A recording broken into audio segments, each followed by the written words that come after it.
उत्तर प्रदेश के जनपद जबलपुर के अंतर्गत एक तुलसीपुर नामक गांव है, जहां की गलियों में सन्नाटा तो है, पर उस सन्नाटे के पीछे छिपी एक ऐसी दास्तान है जो रिश्तों की मर्यादा और विश्वास को तार तार कर देती है। इसी गांव का निवासी है दुष्यंत सिंह, जो के पास के ही थाने में हेड कांस्टेबल है। वर्दी का रौब और भ्रष्टाचार की लत ने दुष्यंत को समाज में रसूख तो दिया, पर उसके भीतर के लालच ने उसे अंधा बना दिया था। वो जनता से पैसे ऐंठ कर अपना बैंक बैलेंस बनाने में लगा रहता था। यहाँ तक कि उसके पास 6 एकड़ की भूमि भी थी, फिर भी उसकी धन की भूख शांत नहीं होती थी।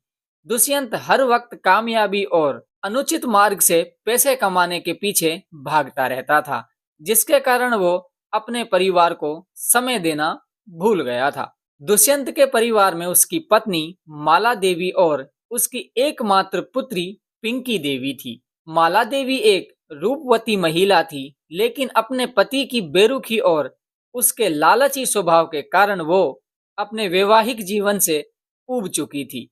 दूसरी ओर पिंकी ने 12वीं की परीक्षा पास करने के बाद आगे की पढ़ाई छोड़ दी थी और घर के कामकाजों में अपनी माँ का हाथ बटाने लगी थी। लेकिन इस घर की दीवारों के पीछे कुछ ऐसा पक रहा था जिससे दुष्यंत पूरी तरह से अनजान था। माला देवी का झुकाव नए पुरुषों की ओर होने लगा था और आने वाला समय इस परिवार के लिए एक बड़े ही कांड की दस्तक दे रहा था। 2 दिसंबर 2025 की सुबह जब दुष्यंत थाने जाने की तैयारी कर रहा था, तभी घर की कलह शुरू हो गई। माला देवी ने बिजली का बिल बकाया होने का और वॉशिंग मशीन खराब होने की शिकायतों की झड़ी लगा दी। चिड़चिड़े होकर दुष्यंत ने कहा कि वो पुलिस की नौकरी कर रहे हैं या घर की नौकरी। इसी बहस के बीच माला ने सुझाव दिया कि गांव के एक सब्जी विक्रेता लड़के मनोज को घर में काम पर नौकर के तौर पर रख लेते हैं। दुष्यंत ने बिना सोचे समझे सहमति दे दी। माला ने जब मनोज के घर उसे काम का प्रस्ताव देने गई तो उसने मनोज को 8,000 रुपए सैलरी देने का हवाला दिया। 5,000 रुपए एडवांस देने का लालच भी दे दिया साथ में, लेकिन एक शर्त पर कि मनोज उसकी हर जरूरत और इच्छा को पूरा करेगा। चरित्र का कच्चा मनोज इस जाल में फंस गया। अगले ही दिन वो दुष्यंत के घर में काम करने लगा। 10 दिसंबर की रात जब दुष्यंत ड्यूटी के कारण घर नहीं लौटा और पिंकी अपनी सहेली के जन्मदिन की पार्टी में चली गई थी, माला ने मनोज को घर बुलाया। उस रात दोनों के बीच में अवैध संबंध बने। माला उसे पैसे देती और अपनी प्यास बुझा लेती। लेकिन कहानी में मोड़ तब आया जब 15 दिसंबर को मनोज काम पर ही नहीं आया। माला ने पिंकी को उसे बुलावा भेजने के लिए कहा। पिंकी जब मनोज के घर पहुंची तो वो भी उसके आकर्षण में बंध गई।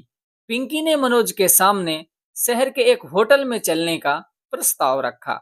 उसने अपनी माँ से भैया कहकर मनोज को साथ ले जाने की अनुमति मांगी और 25,000 रुपए लेकर नंदिनी होटल में उसके साथ संबंध बनाए। एक ही छत के नीचे माँ और बेटी दोनों एक ही नौकर के साथ में इस अनैतिक खेल में शामिल हो चुकी थी। जहां माला को लगता था कि वो अपनी वासना छिपा रही है, वहीं पिंकी भी अपनी माँ से 4 कदम आगे निकल चुकी थी। 25 दिसंबर को एक बार फिर यही खेल दोहराया गया, लेकिन इस बार मनोज की पड़ोसन राधा देवी की नजर उन पर पड़ गई। पूरे गांव में चर्चा होने लगा कि दरोगा जी की पत्नी और बेटी का चाल चलन ठीक नहीं है।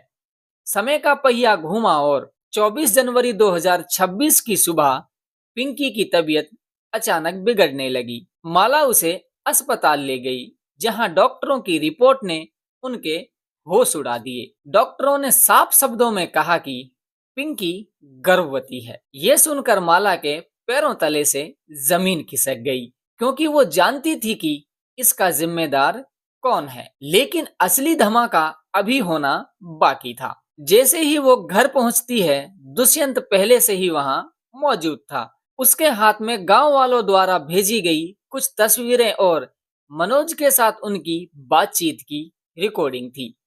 दुष्यंत का गुस्सा सातवें आसमान पर था। उसने अपनी वर्दी का रौब दिखाया और मनोज को खींचकर अपने घर लाया, जैसा कि अक्सर पुलिस वाले करते हैं। जब सच सामने आया कि माँ और बेटी दोनों ही एक ही लड़के के जाल में फंस चुकी थी, तो दुष्यंत के पैरों तले से जमीन खिसक गई। वो जिस पैसे और रसूख के पीछे भाग रहा था, उसने उसे अपनों से ही दूर कर दिया था।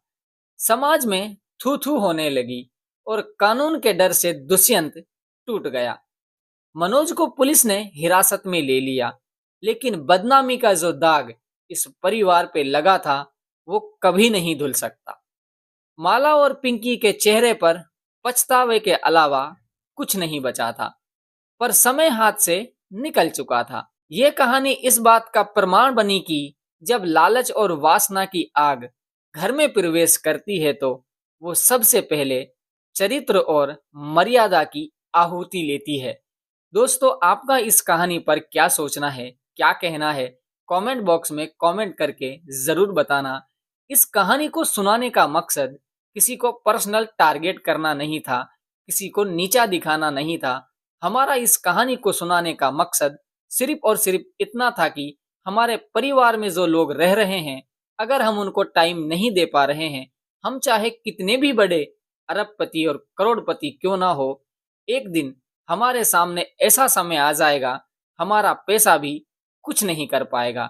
इसीलिए मैं आपसे रिक्वेस्ट करता हूँ कि अपने फैमिली मेंबरों को, अपने परिवार में रहने वाले लोगों को ज्यादा से ज्यादा समय दिया करो। अब आपसे मुलाकात होगी कल किसी और नई सच्ची घटना के साथ। तब तक के लिए आप अपना ख्याल रखिएगा। धन्यवाद।